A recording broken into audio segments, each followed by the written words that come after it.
Well, Hey, welcome back. Yeah. Well, yeah. So my, because I have a very, I would say, a very juicy mind. So it was like I used to create. So then when I was have this customer like from this AMX card come in like buy this shirt, and I realized that these people that are pretending to live this life, they're not even cultivated enough to understand what they're buying because the print, the Medina, everything on the shirt, you have no idea what it means. Like the symbols, you have no idea.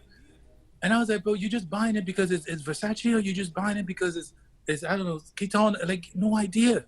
So I was like, let me educate these people. Let me create my own culture of these people. So like, what Albert is talking about. Me just because I had this was very different style of very, very good style.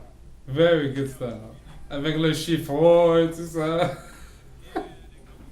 together. But I always refer to destinations. I was like, see, this is a good shirt. You get this when you like, for your trip. When you go on your trip to Mykonos, and the guy will be like, Mykonos. Why would I be going to Mykonos? I'm like, that's because that's this shirt is inspired by Mykonos.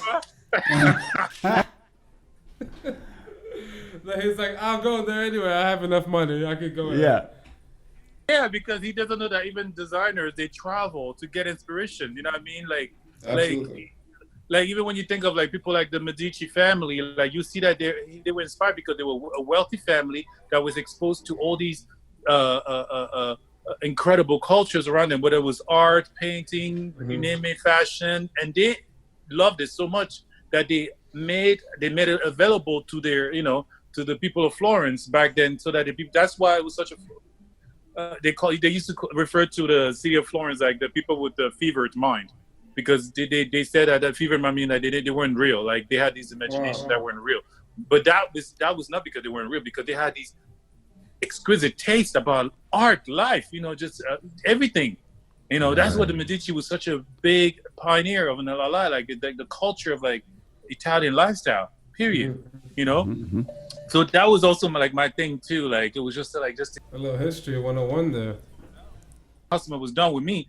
He felt like it was not just he spent his money, but he had a whole experience. He was cultivated. He left there like feeling like he learned something. And that was always me. And then it gave me a chance to like really like just like leaving in a print on every person that I came across, and for them to come back and see the difference between me and Albert.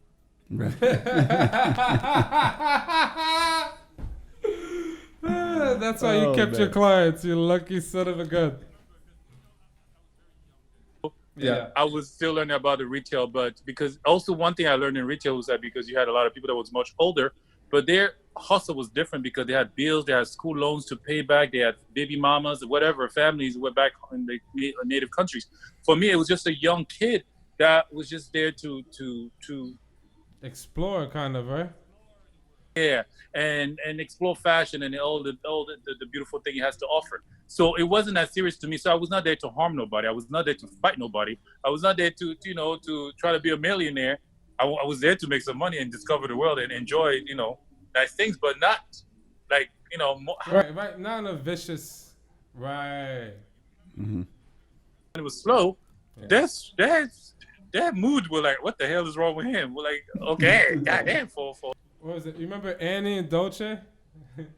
Now I understand better because I know that they were different places in their lives. Yeah, and a lot of time they were hitting on us as young people because we were making maybe the same money as them, right? But we didn't have as many responsibilities like they do. You know what I mean?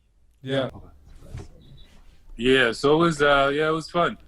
And there were times when I saw you were because I knew Albert was stressed out sometimes. And like my thing was also because that's just my personality. When I saw a coworker that I felt like he was having a hard day, yeah. I always, instead of kind of like showing off that I had a better day or whatever, I always turn into a comic day, like a comic moment where it will make you smile.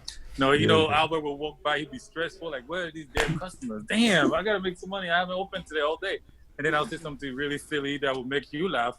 Yeah, and then you laugh. You'll feel better for it'll be me and Ada at the cash wrap. I'll be like, look at this guy. Exactly. Like when Ada was stressed the fuck out, he was like, yo, I'm like, Ada, come here, come give me a juicy hug. You need this juicy hug. Come here.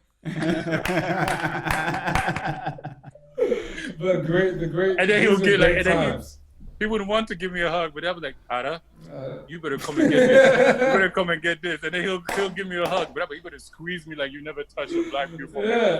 before. He will laugh. Oh, man, those jokes were like crazy for days. Man, Crazy, those were good crazy. times, man. Those were They good, were great good times. days. Those They were were. good days.